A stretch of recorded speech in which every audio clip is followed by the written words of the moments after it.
আল্লাহ রাব্বুল আলামিন বলেছেন, এই পৃথিবীর বুকে এমন কোন বিচরণশীল জীব নাই যে জীবের রিজকের দায়িত্ব আমি আল্লাহ আমার নিজ হাতে গ্রহণ করি নাই।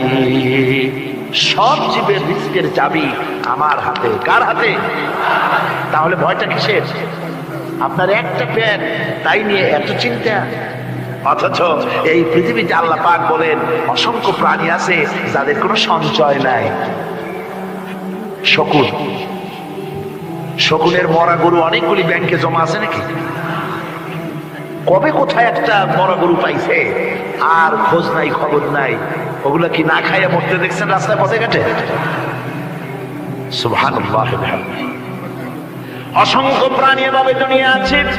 আল্লাহ রাব্বুল আলামিন বলেন যাদের কোনো সঞ্চয় নাই, যারা কোনো সঞ্চয় করে না, এ ধরনের সাপগুলি, শিয়ালগুলি, বাঘগুলি, পাখিগুলি, জলচর প্রাণী, স্থলচর প্রাণী আর অন্তরিক্ষে মহাশূন্যে উড়ে বেড়ায় যে সব প্রাণী, এ ধরনের শত সহস্র কোটি কোটি প্রাণী, তারা সকাল বেলায় খালি পেট নিয়ে বেরিয়ে যায়। খালি পেট নিয়ে সকাল বেলায় বেরিয়ে গেল, আবার সন্ধ্যায় যখন বাসায় ফেরে সমস্ত প্রাণীগুলির পেট আল্লাহ রাব্বুল আলামিন ভরে দেন। সুবহানাল্লাহ। একটা প্রাণীও খালি পেটে বাড়ি ফেরে না। সুবহানাল্লাহ, সুবহানাল্লাহ। অথচ তাদের কিন্তু জন্ম নিয়ন্ত্রণের ব্যবস্থাও নাই। জঙ্গলে যত প্রাণী আছে তারা কি কোনদিন মিছিল করে এসে বলেছে বাংলাদেশ সরকার আমাদের জঙ্গলের মধ্যে কোনো খোঁজ খবরটা আপনারা রাখেন না, এখানে বাচ্চা কাচ্চা বেশি হইতেছে আর খাওয়াইতে পারি না, এবার কিছু পরিবার পরিকল্পনার ওষুধপত্র পাঠা? কোনদিন বলেছে? বলে নাই, বলবেও না। কে খাওয়ায়? আল্লাহ পাক খাওয়ায়। আল্লাহ পাক খাওয়ায়। সুতরাং আল্লাহ রাব্বুল আলামিন রিজকের মালিক, একথা বিশ্বাস করতে হবে। সেই বিশ্বাসের অর্থ এই নয় যে আপনি চুপ করে বসে থাকবেন আর ফেরেশতারা রান্না করে আপনারে রূপচাঁদা মাছ খাওয়াই দিয়ে যাবে, এরকম বিশ্বাস করতে হবে, কাজ করতে হবে। এর ফলে আল্লাহ রাব্বুল আলামিন রিজকের ব্যবস্থা করবেন। ঈমান আনার পর প্রথম যে কোয়ালিটিটা হবে সেই কোয়ালিটি হচ্ছে পার্সোনালিটি, আত্মসম্ভ্রম, আত্মমর্যাদা। দুনিয়ায় কারোর সামনে মাথা সে নত করবে না, মাথা নত করবে কেবলমাত্র আল্লাহর কাছে। সে বিশ্বাস করবে খাইরিহি ওয়া শাররিহি মিনাল্লাহি তাআলা, ভালো মন্দ সব কার কাছ থেকে হয়? আল্লাহর কাছ থেকে হয়। সে কিছুতেই বিশ্বাস করবে না যে কোনো মাজারের কাছে গেলে, কবরের কাছে গেলে আমার তকদির পাল্টে যাবে। কোনো মুমিন তা বিশ্বাস করবে না। কথা বুঝতে পেরেছেন?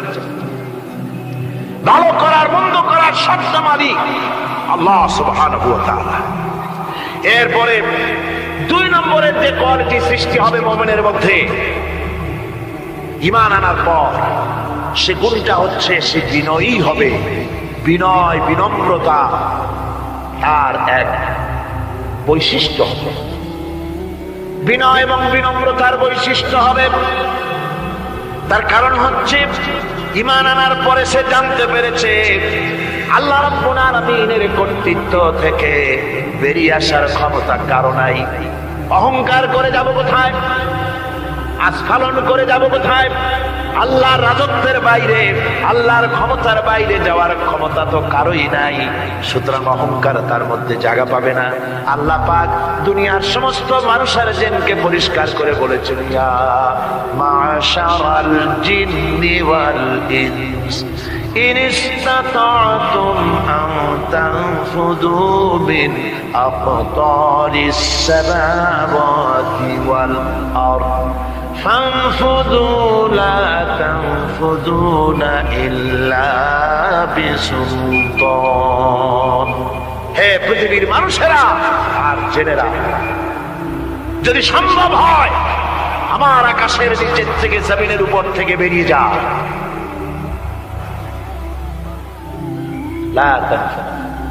বেরিয়ে যেতে পারবে না।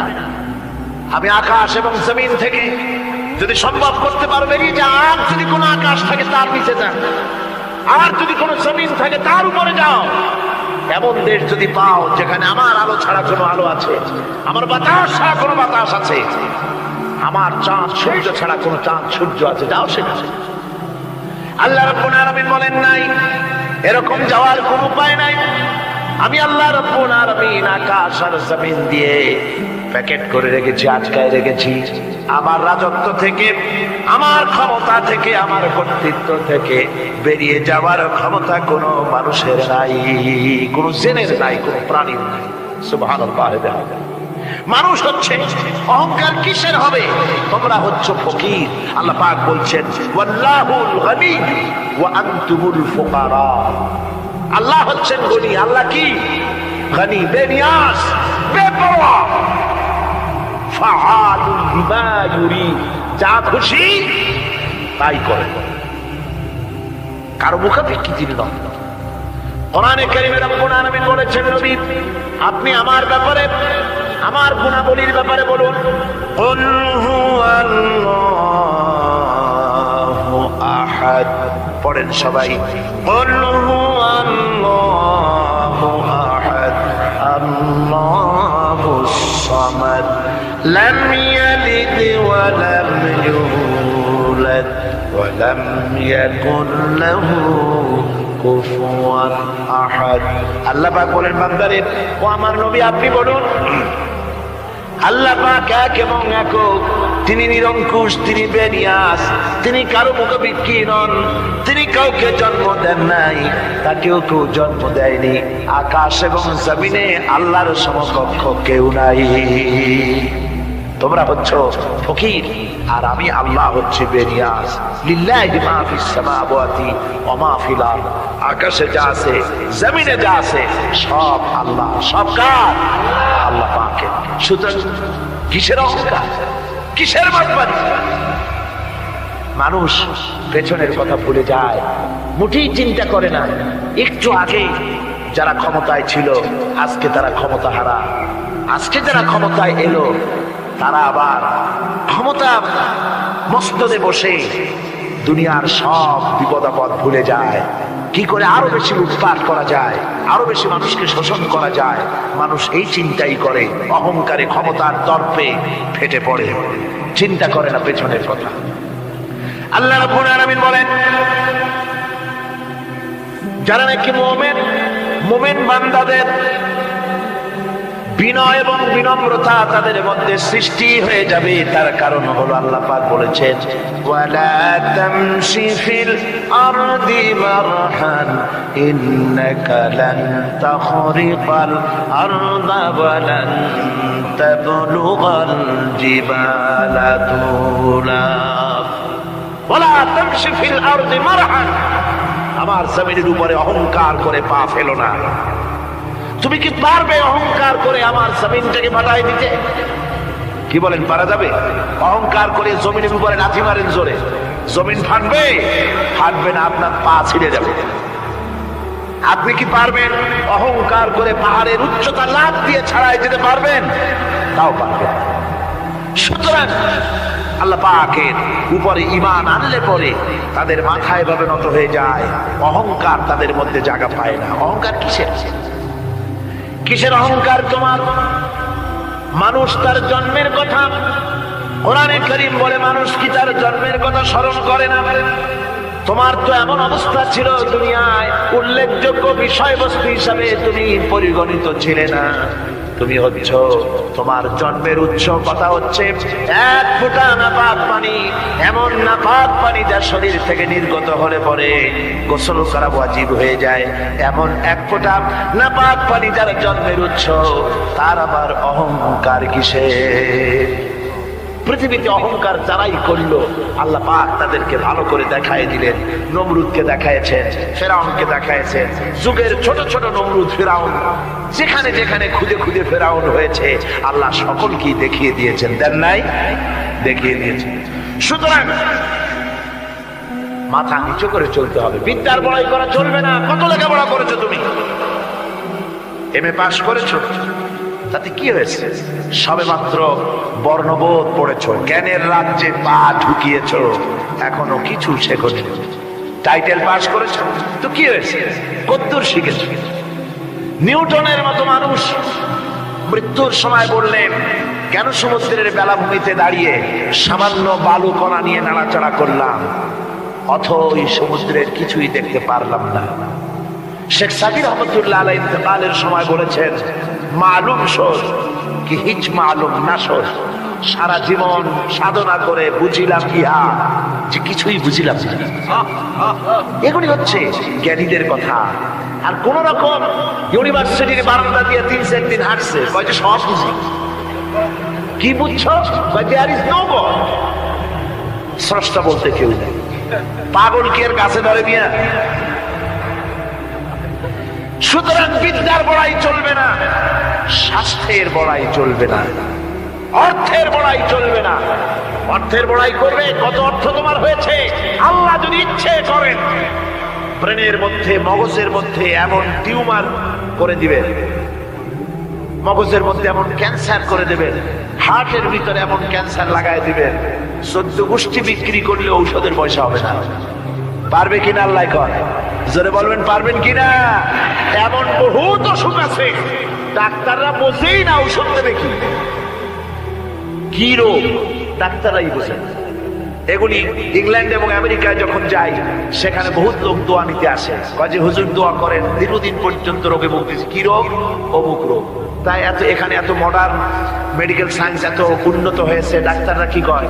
কয় ডাক্তাররা ব্লাড, স্টুল, ইউরিন, কুশিসুদ্ধা টেস্ট করিয়া কয় যে বুঝি না কি হয়েছে। সুতরাং মুমিন বান্দা যারা আল্লাহর দ্বীনকে কবুল করবে, কালেমা পড়বে, তার অন্যতম একটি কোয়ালিটি হচ্ছে সে বিনয়ী, বিনম্র হবে। সুবহানাল্লাহ পড়ে। অহংকার তার মধ্যে জায়গা পাবে না। হাদিসে কুদসির ভিতরে এসেছে, আল্লাহ পাক বলেন, অহংকার হচ্ছে আমার ইজার, আমার চাদর স্বরূপ। যে ব্যক্তি অহংকার করে সেজন্য আমি আল্লাহ চাদর নিয়ে টানাটানি করে। নাউযুবিল্লাহি মিন যালিক। এরপরে মুমিন ব্যক্তি কলেমা পড়ার পর, ঈমান আনার পরে যে কোয়ালিটি হওয়া উচিত, আল্লাহর পরে ঈমান আনলে পরে যে কোয়ালিটি হওয়া দরকার, সেটা হচ্ছে তার মধ্যে বীরত্ব এবং নির্ভীকতা আসবে। সে ব্যক্তি নির্ভীক হবে, মৃত্যুর ভয় পাবে না, মৃত্যুর ভয় পাবে না। তার কারণ হলো মুমিন ব্যক্তি ঈমান আনার পরে জানতে পেরেছে যে মৃত্যু থেকে পালাবার উপায় কোনো প্রাণীর নাই। আছে নাকি? মৃত্যু থেকে পালানো যাবে? মৃত্যু থেকে পালানো যাবে না। মুমিন এই জন্য ভয় পাবে না। এই জন্য মুমিন জীবনে একবার মরে। মুমিন সবসময় বীর পুরুষ হয়। মুমিন কি হয়? আর মুনাফিক হয় কি? কাপুরুষ। মুমিন মরে জীবনে একবার, আর মুনাফিক মরে জীবনে কয়েকবার। সাইকেলের টায়ার বাস্ট হলে শীতই পড়ে ভয় ছোটে, ট্রাকের টায়ার বাস্ট হলে তো হুঁশি থাকে না, আর কোথাও বোমা পড়লে এমনি তার রুহু উড়ে যায়। এই হলো দুর্বল ঈমানের লক্ষণ, মুনাফিক। আর মুমিন ব্যক্তি এগুলি ভয় পায়। তার কারণ হচ্ছে কোরআনে কারীম বলেছে, কুল ইন্নাল মাউতাল্লাযী তাফিররুনা মিনহু ফাইন্নাহু মুলাকীকুম। বলো, মৃত্যুর থেকে পালাবার কোনো উপায় নাই। যেখানেই যাও না কেন মৃত্যু তোমাকে ধরবেই। তোমাকে যেখানেই যাও তুমি, মৃত্যু তোমাকে খুঁজে বের করবেই। মরণ থেকে পালাও তুমি, মরণ তোমায় লইবি ঘিরি। যদিও সুদূর আকাশ পানে, লুকাও সেথায় লাগিয়ে সিঁড়ি। এ মহারোগের চিকিৎসক নাই, নাই সে ঔষধ জগতে। খুঁজিয়া কাতর হইলে কি হবে, পারিবে না তারে ফিরাতে। যেখানেই যাও পালাবার উপায় নাই, মৃত্যু তোমাকে ধরবেই।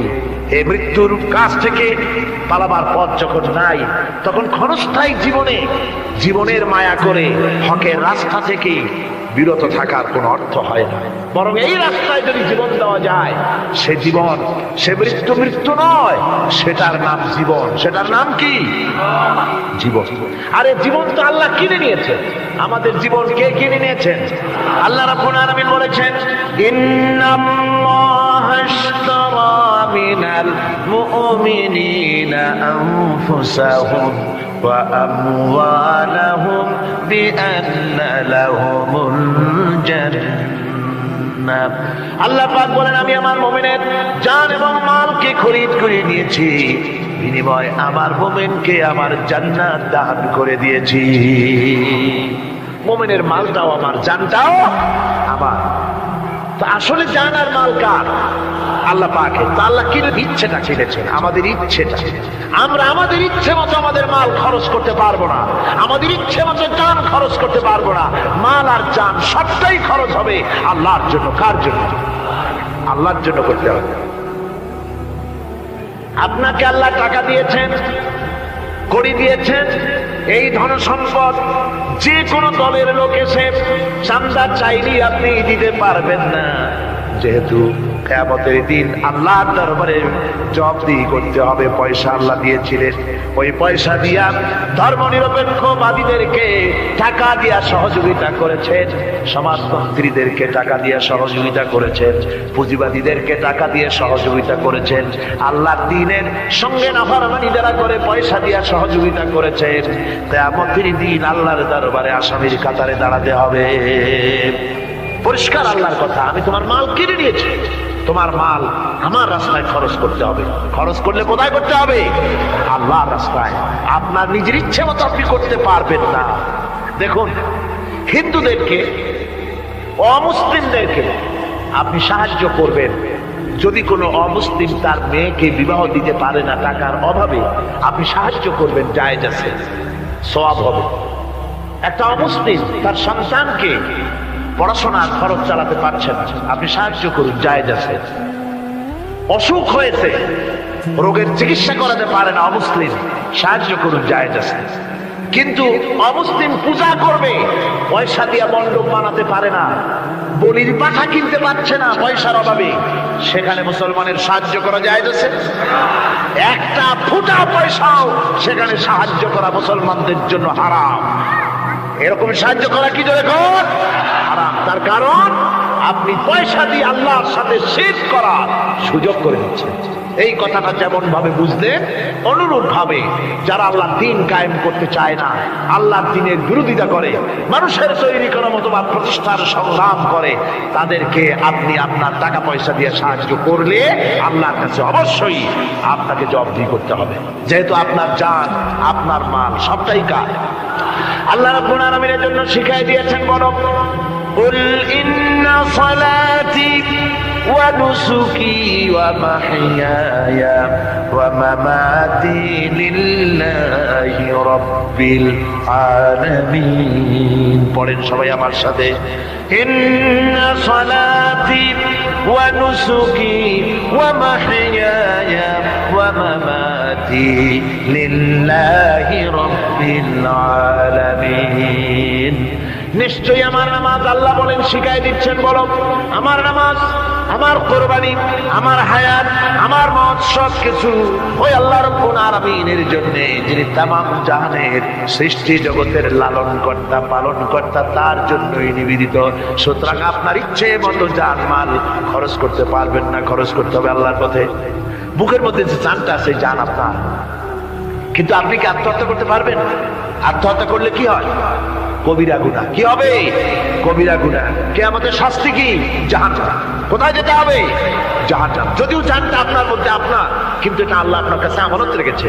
এই জান আপনি যেখানে সেখানে খরচ করতে পারবেন। আপনার এই জানটা নিয়ে মানুষের তৈরি করা মতবাদের আন্দোলনে সংগ্রাম করে জানকে ক্ষতিগ্রস্ত করতে পারবেন না। ওই রাস্তায় মরবেন তো জাহান্নামে যেতে হবে। এই রাস্তায় আপনার জীবন দিতে বলা হয়নি। আপনার জান আর মাল সবটা খরচ করতে হবে আল্লাহ রাব্বুল আলামিনের জন্য, যেহেতু আমাদের জান মালের বিনিময়ে আল্লাহ রাব্বুল আলামিন আমাদেরকে জান্নাতের ওয়াদা করেছেন। মুমিন ব্যক্তির এই কোয়ালিটি হবে, মুমিন ব্যক্তি সে ব্যক্তি তার মনের মধ্যে এই চিন্তা হবে, কেউ আমাকে ক্ষতি করতে পারবে না, আমাকে কেউ মারতে পারবে না। ওয়ামা হুম বিদাররিনা বিহি মিন আহাদিন ইল্লা বিইذনিল্লাহ। আল্লাহর বিনা হুকুমে আমার এক গাছা ফসল কেউ পাকা করতে পারবে না। এটাই মুমিনের ঈমান হওয়া উচিত। শুধু তাই নয়, মুমিনের কলিজার ভিতরে এ ধরনের সাহস থাকবে, বিশ্বাস থাকবে। ওয়ামা কানা লিনাফসিন আন তামুতা ইল্লা বিইذনিল্লাহি কিতাবাম মুআজ্জালা। কোন প্রাণী তার নির্ধারিত সময়ের আগে কেউ তাকে মারতে পারবে না। আল্লাহ পাক যে সময় নির্ধারণ করেছেন ওই নির্ধারিত সময়ের আগে কারো মৌত হবে না। নির্ধারিত সময়ের আগে কারো মৌত হবে না। কোরআনে কারীমে ভিন্ন জায়গায় আল্লাহ বলেন, কুল লাউ কুনতুম ফি বুয়ুতিকুম লাবারাসাল্লাযীনা কুতিবা আলাইহিমুল কাতলু ইলা মাদাজিহিম। আল্লাহ পাক বলেন, নবী বলুন, ভাগ্যে যদি নিহত হওয়া থাকে, ভাগ্যে যদি নিহত হওয়া থাকে, সে যদি তার নিজের বিছানায়ও থাকে, ওই বিছানা থেকে তাকে বেরিয়ে যেতে হবে, মৃত্যুর জায়গায় তাকে পৌঁছে যেতে হবে। কেউ রক্ষা করতে পারবে না। মৌত যখন আসবে অবশ্যই মৃত্যুর কাছে তাকে যেতেই হবে। আমার বন্ধু, মনে পড়ছে সেই দার্শনিকের কথা। একজন দার্শনিক নৌকায় চড়ে যাচ্ছে কোথাও, তো নৌকায় চড়ে যাচ্ছে, দার্শনিক একা, মাঝি নৌকা বাঁধছে। দার্শনিক মানুষ তো মাথার মধ্যে দর্শন গিজগিজ গিজগিজ করছে, কথা বলার লোক পায় না। এখন মাঝির সাথেই কথা বলার সিদ্ধান্ত নিল। শেষ পর্যন্ত বলল, রে মাঝি, কত বছর নৌকা চালাও? তা তো বহুত বছর, জীবনটাই কাটাই দিলাম। ভূগোল চেনো? ভূগোল কখনো দেখেছো? কই যে না, ভূগোল আমি দেখবো কোথাতে, আমি ওরকম গরিব মানুষ, এগুলি ধনীদের কাম, তারা হয়তো খায়টায়, আমি ভূগোল দেখিও নাই, খাইও নাই। বলে আশ্চর্য কথা, ভূগোল মানুষে খায় নাকি? জীবনটা তো চাইরে নেই, নষ্ট করে ফেলাইছে। মাঝি দাঁতগুলো বাইর করে দিয়ে বলতেছে, স্যার হইতেও পারে। কিছুক্ষণ পর দার্শনিক বলছে, এই বেটা, দর্শন বোঝো? স্যার খামোখাই স্মরণ দিচ্ছেন, এ সমস্ত বড় লোকের খাবার, ওগুলি আমার সামনে বলে লাভটা কি? আমরা গরিব মানুষ, এগুলি আমরা কোনোদিন দেখিও নাই, খাইও নাই। দার্শনিক বলছে, বেটা বেওকুফ, দর্শন মানুষে বুঝি খায়? তোর জীবন আটা নাই মিশা। মাঝি কয়, হইতেও পারে। এবার দার্শনিক বলছে, এই বেটা, কিছুই তো জানো না, খালি দাম পাই করে। ইতিহাস চেনো? মাঝি বলছেন, স্যার এইবার একটা কথা বলছেন যেটার সাথে কিছুটা মিল আছে, আমি খাইছি। সেটা হচ্ছে, বাপ গরিব ছিলেন, কিন্তু মাঝে মধ্যে শীতের মৌসুমে পাতিহাঁস জবাই করে আমরা খাইতাম, আর বিবাহের সময় শ্বশুর বাড়ির রাজহাঁস জবাই করে খাওয়াইছিল। কিন্তু ইতিহাস তো খাই নাই, ওইটা কোথায় পাওয়া যায়? দার্শনিক বলছে, বেকুব বেটা, ইতিহাস আর পাতিহাঁস বুঝি এক? তোর জীবন তো বারো নাই মিছা।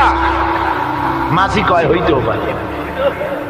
কিছুক্ষণ পর উত্তর দিকে কালো মেঘ উঠেছে, আকাশ থমথমে ভাব, নদীর ভিতরে তুফান সৃষ্টি হয়েছে।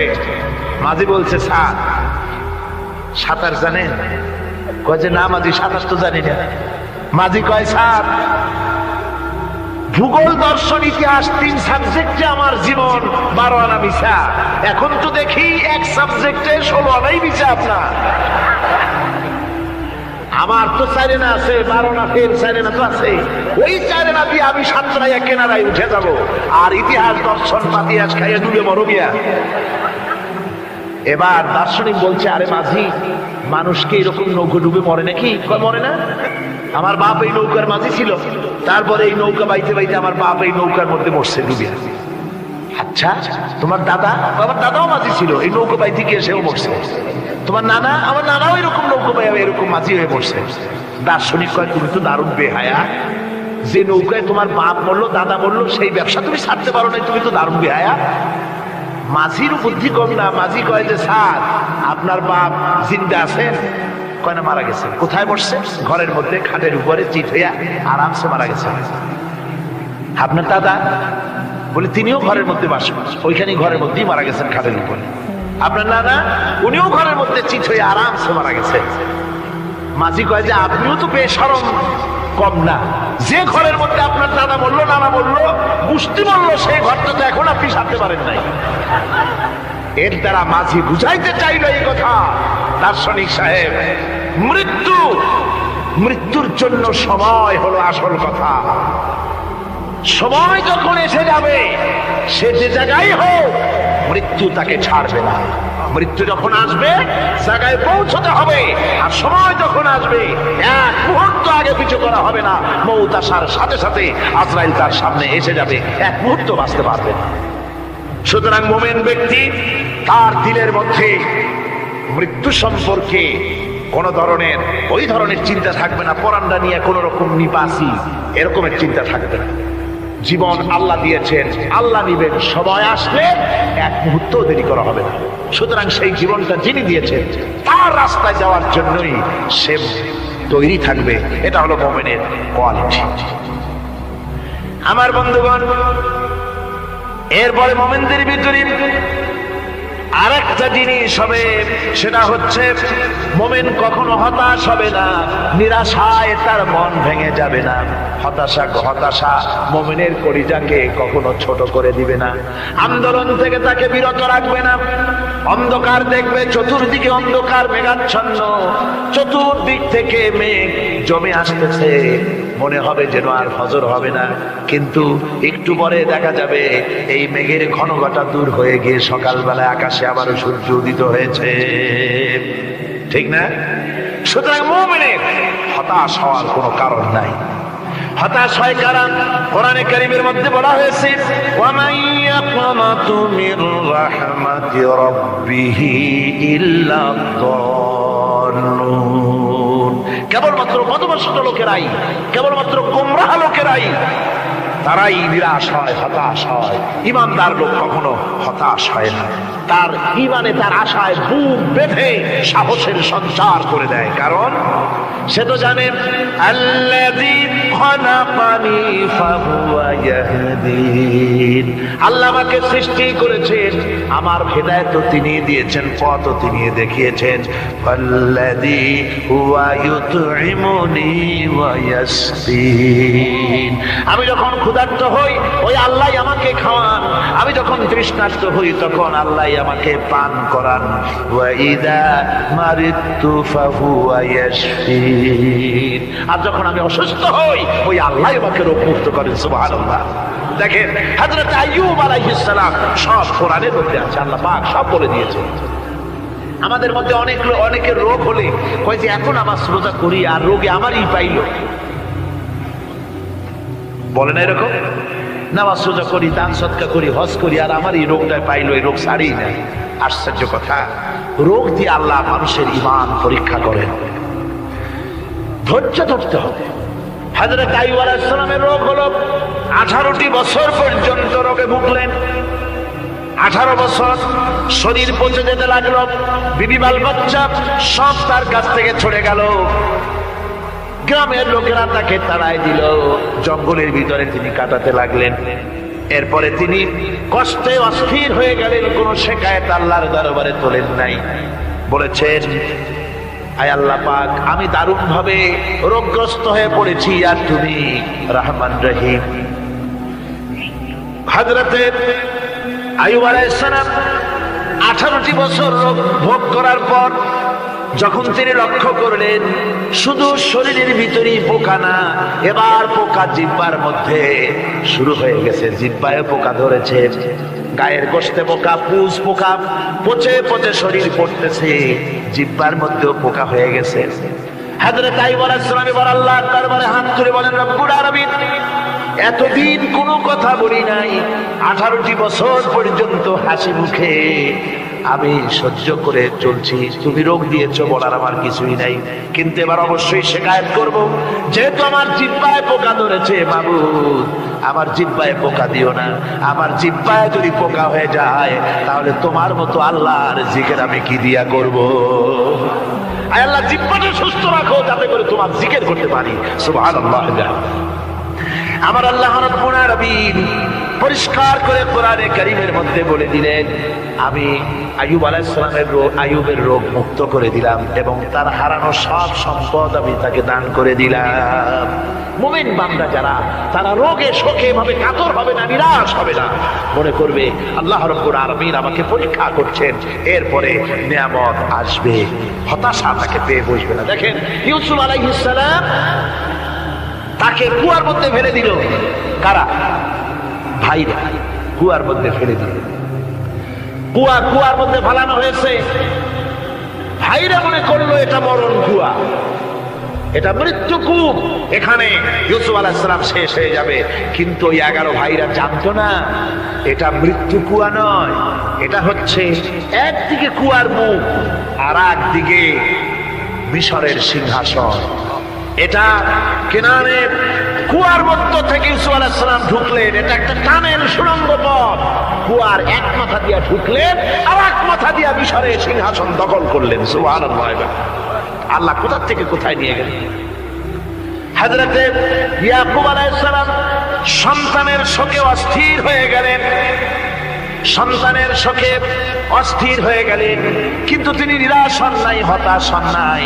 তিনি বলেছেন ফাসাবরুন জামিল আসাল্লাহু আইয়াতিয়ানি বিহিম জামিআন ইন্নাহু হুয়াল আলিমুল হাকীম। ফাসাবরুন জামিল, আমি উত্তম ধৈর্য ধারণ করব এবং আমি আশা করি অতি শীঘ্র আল্লাহ রাব্বুল আলামিন আমার যা আমি হারিয়েছি আমাকে আল্লাহ পাক মিলাই দিবেন। সুবহানাল্লাহ। আর আল্লাহ পাক হযরত ইয়াকুব আলাইহিস সালামের কাছে হযরত ইউসুফকে মিলাই দিলেন। সুবহানাল্লাহ। সুতরাং মুমিন ব্যক্তি কখনো নিরাশ হবে না, হতাশা নিরাশায় তার মন ভেঙে দেবে না। দেখা যাচ্ছে ইসলামী আন্দোলন আর বুঝি রইল না, বুঝি শেষ হয়ে গেল।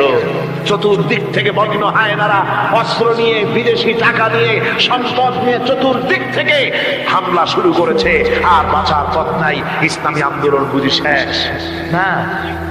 মুমিন যারা, তারা হতাশায় ভোগে না। কি বলেন? হতাশায় ভোগে? মোটেই হতাশায় ভোগে না। তারা মনে করে নিশ্চয়ই এর ভেতরে রয়েছে কল্যাণ। এর মধ্যে কি রয়েছে? আমরা দেখতে পাই হযরত ইউনূস আলাইহিস সালাম মাছে তারে গিলে ফেলে দিল। হতাশায় তিনি হার্ট ফেল করেন নাই। মাছের পেটের মধ্যে যদি কেউ চলে যায়, বেরিয়ে যাওয়ার জন্য কোনো ব্যাকডোর আছে নাকি? কর পালাবার কোন রাস্তা আছে? মাছের পেটের জানালা দরজা আছে কিছু? কিছুই। তিনি হতাশ হলেন না। মাছের পেটের ভেতরে বসে হযরত ইউনূস আলাইহিস সালাম বুক ভরা আশা নিয়ে আল্লাহর দরবারে তিনি ঘোষণা করলেন, লা ইলাহা ইল্লা আনতা সুবহানাকা ইন্নী কুনতু মিনাজ জালিমিন। পড়েন না সবাই, লা ইলাহা ইল্লা আনতা সুবহানাকা ইন্নী কুনতু মিনাজ জালিমিন। হযরত ইউনূস আলাইহিস সালাম বলেন, আল্লাহ তুমি ছাড়া কোনো ইলাহ নাই, তোমার পবিত্রতা ঘোষণা করছি, আমি জালিমদের অন্তর্ভুক্ত হয়ে গেছি। তিনি যখন চিল্লাচ্ছিলেন, মাছির পেটের ভিতরে বসে যখন কাতরুক্তি করতেছিলেন, আল্লাহ বুঝি তখন শোনেন নাই সে কথা। কি বলেন? আল্লাহ বুঝি তখন তন্দ্রায় বা নিদ্রায় ছিলেন না। আল্লাহ পাক কি ঘুমান? তন্দ্রায় যান? লা তাখুযুহু সিনাতুন ওয়ালা নাওম। আল্লাহ রাব্বুল আলামিন বলেন, কোন তন্দ্রা বা নিদ্রা আল্লাহ রাব্বুল আলামিনকে স্পর্শ করে না। হযরত ইউনূস আলাইহিস সালাম যখন মাছের পেটের ভিতরে বসে চিৎকার মারলেন, আল্লাহ পাক বলেন, ইউনূস রে, তোমার ওই ডাক কেউ শোনে নাই। দুনিয়ার কোন রাজা বাদশাহ শোনে নাই, দুনিয়ার কোন বন্ধু বান্ধব তোমার শোনে নাই, কিন্তু আমি তোমার আরশের মালিক, আমি রব্বুল আলামিন শুনেছি। শুধু শুনি নাই, সঙ্গে সঙ্গে জবাব দিয়ে দিয়েছি। ফাস্তাজাবনা লাহু ওয়া নাজ্জাইনাহু মিনাল গাম্মি। পড়েন, ফাস্তাজাবনা লাহু ওয়া নাজ্জাইনাহু মিনাল গাম্মি ওয়া কাযালিকা নুনজিল মুমিনিন। আল্লাহ পাক বলেন, আমি জবাব দিলাম। মাছের পেটের ভিতরে বেদনা শুরু হয়ে গেল। মাছ আর তলদেশে শুয়ে থাকতে পারলো না, সাঁতরাতে পারলো না। মাছ ভেসে উঠলো উপরে। পেটের যন্ত্রণায় মাছ কিনারায় চলে এসে বমি করে দিতে পারলে যেন বাঁচি, এই অবস্থা মাছের হলো। কিনারায় চলে এলো, বমি করে ইউনূস আলাইহিস সালামকে ফেলে দিল। মাছও বাঁচলো, ইউনূস আলাইহিস সালামও বাঁচলো। আল্লাহ রাব্বুল আলামিন বলেন, মুমিনেরা শোনো, শুধু ইউনূসকে নয়, ওয়া কাযালিকা নুজিল মুমিনিন, এইভাবে করে মুমিন বান্দারা যদি আমাকে ডাকে, আমার কাছে যদি হাত ফাইলায়, আমি আল্লাহ রাব্বুল আলামিন মুমিনদের এভাবে মুক্ত করে দেই। আল্লাহ পাক বিপদ মুক্ত করে দেন। ওমান ইয়াত্তাকিল্লাহা ইয়াজআল লাহু মাখরাজা, আল্লাহকে যে ভয় করে আল্লাহ তার জন্য রাস্তা খুলে দেন। জোরে কোন সুবহানাল্লাহ। দেখেন ইউসুফ আলাইহিস সালাম, জুলাইখা তাকে আটকায় ফেলেছে ঘরের মধ্যে, তালা দেওয়া, খিল দেওয়া, সিটকানি মারা, পালাবার পথ নাই, চতুর্দিকে উলঙ্গ নগ্ন চিত্র। আর এই সুন্দরী যুবতী নারী জুলাইখা তার প্রেম নিবেদন করেছে হযরত ইউসুফের কাছে। যৌবনে ভরা, টকবকে যৌবনের যুবক হযরত ইউসুফ আলাইহিস সালাম, সৌন্দর্যের পিরামিড, বাঁচার কোনো পথ নাই জুলাইখার কুপ্রবৃত্তি চরিতার্থ করে দেওয়া ছাড়া। কিন্তু হযরতে ইউসুফ আলাইহিস সালাম আল্লাহ রাব্বুল আলামিনকে ডাকলেন, হতাশায় ভেঙে পড়লেন না, আল্লাহকে ভয় করলেন, আল্লাহকে ডাকলেন। আল্লাহকে ডেকে, আল্লাহকে ভয় করে তালাবদ্ধ দরজার দিকে যখন দৌড় মারলেন, রব্বুল আলামিন আপন কুদরতে দরজার তালাগুলি খুলে দিলেন। ভাইরা আমার, এভাবে করে মুমিনেরা কখনো হতাশ হয় না। ফাইন্না মাআল উসরি ইউসরা, ইন্না মাআল উসরি ইউসরা। মনে রাখতে হবে, দুঃখ কষ্টের সাথে থাকে সুযোগ সুবিধা, আর প্রত্যেক অসচ্ছলতার সাথে থাকে উদার সচ্ছলতা। এর কোনো বিপরীত কখনই হয় না। আল্লাহ রাব্বুল আলামিন এইভাবে করে মুমিনদেরকে বলেছেন যেন তারা হতাশায় ভেঙে না পড়ে। আমার বন্ধুগণ, মানুষ হতাশায় যেন না ভাঙে। গুনাহ করেছে, গুনাহ করার কারণে কোন মুমিন যেন হতাশায় ভেঙে না পড়ে, সেই জন্য আল্লাহ তাকে বলেছেন, লা তাকনাতু মির রাহমাতিল্লাহ, বান্দারে আমার রহমত থেকে মায়ুস হইস না, নিরাশ হইস না, আমি রহমান, আমি রহিম। জোরে কোন সুবহানাল্লাহ। আমার বন্ধু, আপনারা কোন পৃথিবীতে কে আছে এমন, কোন সত্তা আছে এমন যে অপরাধীকে দেখে বলে আয় তোরে মাফ করে দেব? আছে কেউ এমন? বাপও বলে না। বাপও ছেলে যদি অপরাধ করে দেখে বলে না আয় মাফ করে দি। অবশ্য মন চায় ছেলে মাফ চাক, তাহলে মাফ করে দিব। মাফ না চাও পর্যন্ত বাপেও ডাকে না, মাও ডাকে না, যে অপরাধ করেছিস আয় মাফ করে দি। জোরে বলেন, কেউ বলে? আকাশ ও জমিনে একমাত্র মেহেরবান সত্তা আমার রব্বুল আলামিন। মানুষ যখন গুনাহ করে রব্বুল আলামিন বলে, বান্দারে গুনাহ করেছিস আমার সামনে আয়, গুনাহ মাপ চা, চোখের পানি ফেলাম। যত বড় গুনাহ তোর হোক না কেন, আমি রব্বুল আলামিন তোর গুনাহ খাতাকে মাফ করে দেব। কিভাবে মাফ করব? মানুষ যদি কোনো অন্যায় করে, অপরাধ করে, চুরি করে, ডাকাতি করে, পুলিশ তাকে অ্যারেস্ট করে, থানায় তার নাম লেখা হয়ে যায়, কয়েক বছর জেল খাটার পরে মুক্ত হলো। কিন্তু থানার ব্ল্যাক লিস্টে, দাগি খাতায় যে নাম থাকলো ওই নাম কাটা যায় না।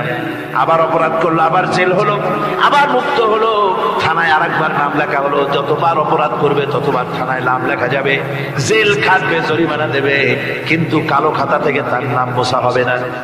আল্লাহ রাব্বুল আলামিনের অফিসের কাণ্ড ভিন্ন। কোন মানুষ যদি অপরাধ করে, গুনাহ করে যদি রব্বুল আলামিনের দরবারে বিনীতভাবে মাপ চায়, আল্লাহ রাব্বুল আলামিন বলেন, শুধু গুনাহ মাফ করি না, গুনার খাতা থেকেও নামটা আমি আল্লাহ তোমার মুছে ফেলে দেই। গুনাহ আমার কাছে মাপ চাও, আমি আমাকে ডাকো, আমি তোমার কাছে আছি। وَإِذَا سَأَلَكَ عِبَادِي عَنِّي فَإِنِّي قَرِيبٌ। আল্লাহ পাক বলে, বান্দা যখন আমাকে ডাকে আমি বান্দার একদম নিকটে, তার ঘাড়ের চাইতেও নিকটে। وَنَحْنُ أَقْرَبُ إِلَيْهِ مِنْ حَبْلِ الْوَرِيدِ। আমি আমার বান্দার সারা যে রবের উপরে তার মাথা, এর থেকেও আমি আমার বান্দার বেশি নিকটে। সুবহানাল্লাহ পড়ে। আমি তোমার কাছে, আমার কাছে মাফ চাও, যত বড় গুনাহ হোক। ওয়াকালা রাব্বুকুম উদউনি আস্তাজিব লাকুম, তোমার প্রভু তোমাকে ডেকে বলেছে আমাকে ডাকো, আমি মাফ করে দেবো। সুবহানাল্লাহ। কত বড় কথা, আমাকে ডাকো, নিরাশ হয়েও না, হতাশ হয়েও না। আল্লাহর গজব বেশি না রহমত বেশি? আল্লাহর রহমত বেশি। হাদিসে কুদসির ভিতরে এসেছে, আল্লাহ পাক বলেছেন, কোন বান্দা যদি আমার দিকে এক বিগত অগ্রসর হয়, আমার রহমত তার দিকে এক হাত এগিয়ে যায়।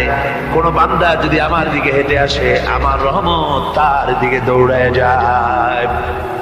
বান্দা যখন আল্লাহর দরবারে দোয়া উঁচু করে চোখের পানি ফেলে দেয়, মুসলিম শরীফের হাদিসের ভিতরে এসেছে, গভীর রাত্রে, রাতের তৃতীয় অংশে আল্লাহ রাব্বুল আলামিন প্রথম আকাশে আসেন আর ডেকে বলেন, পৃথিবীতে আছো নাকি কেউ গুনাহ করে জীবন বরবাদ করে দিয়েছো, আমার কাছে মাপ চাও। ঋণগ্রস্ত আছো, অসুস্থ আছো, অপমানিত আছো, কে আছো মাসরুম, আমাকে ডাকো, আমার কাছে বলো, আমি ডাকের সাড়া দেব, জীবনের আশা পূরণ করে দেব। ওই সময় যেই সমস্ত লোকেরা কাঁদে তাহাজ্জুদের নামাজ পড়ে, আল্লাহ জিজ্ঞেস করেন ফেরেশতারা, অমুক অমুক দেশে অমুক অমুক বান্দারা কাঁদে কেন? ফেরেশতারা বলে, রব্বুল আলামিন তুমি তো ভালো করে জানো। আল্লাহ বলেন, জানি, তবুও তোমাদের মুখে শুনতে চাই। তারা বলে, রব্বুল আলামিন তোমার এই বান্দা গুনাহ করেছে, গুনার জন্য মাপ চায়, জাহান্নাম থেকে বাঁচতে চায়। আল্লাহ পাক বলেন, ফেরেশতারা আমার এই বান্দারা আমারে দেখেছে নাকি? বলে দেখে নাই। বলে আমার দোজখ দেখেছে নাকি? বলে না, তাও দেখে নাই। আমার বেহেশত দেখেছে নাকি? বলে না, তাও দেখে নাই। আল্লাহ পাক বলেন, ফেরেশতারা সাক্ষী রাখো, ওরা আমাকে দেখে নাই, আমার বেহেশত দোজখ কিছুই দেখে নাই, শুধুমাত্র আমার নবীর কথা, আমার কোরআনের কথা বিশ্বাস করে আরামের ঘুমকে হারাম করে যেভাবে তারা কাঁদতেছে, সাক্ষী থেকে যাও ফেরেশতারা, আমার রহমতের দরিয়ায় জোশ মেরেছে, আমার ওই ক্রন্দনরত বান্দাগুলিকে আমি আল্লাহ মাফ করে দিলাম। সুতরাং মুমিন বান্দা যারা, আল্লাহর মুমিন বান্দা যারা, এই ইমানের কোয়ালিটি, এটাও হতাশায় নিরাশায় ভেঙে পড়বে না।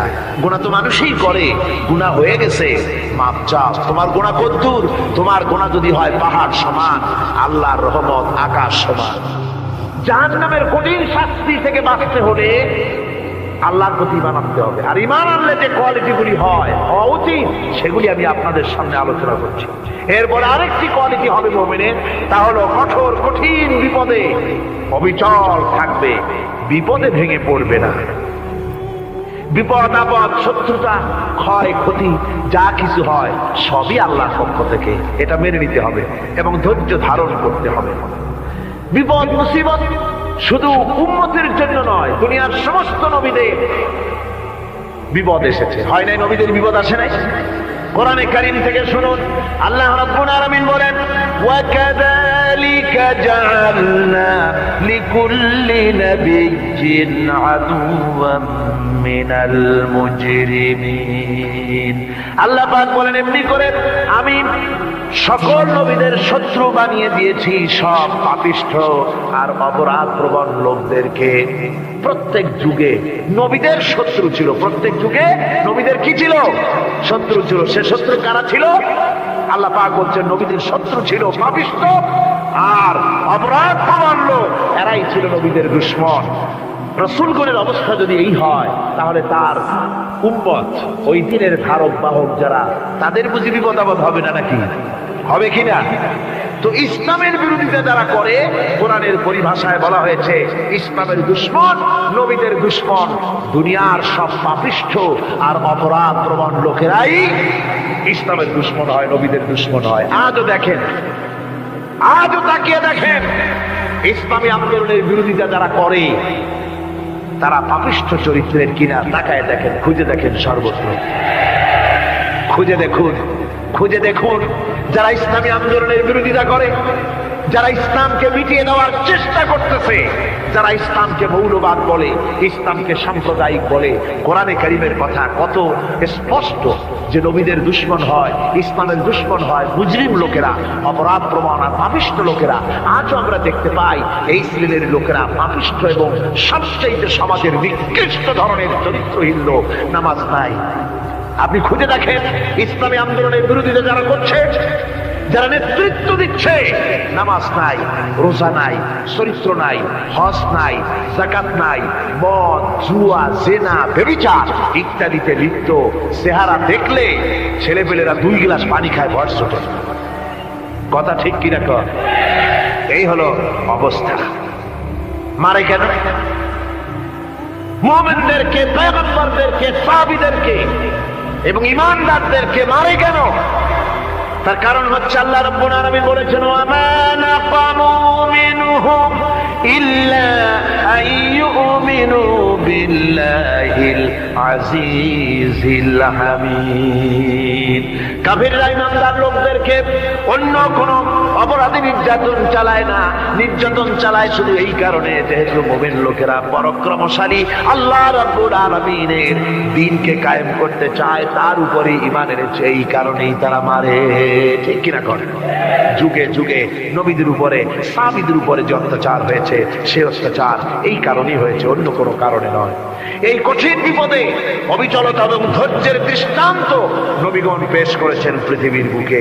আমরা দেখেছি ইব্রাহিম আলাইহিস সালামকে আগুনে ফেলানো হয়েছে, আছে না কোরআন শরীফে? আমি কিন্তু গল্প করতেছি না, সব কোরআনের কথা। কিসের কথা? ইব্রাহিম আলাইহিস সালামকে আগুনে ফেলানো হচ্ছে। অপরাধ কি?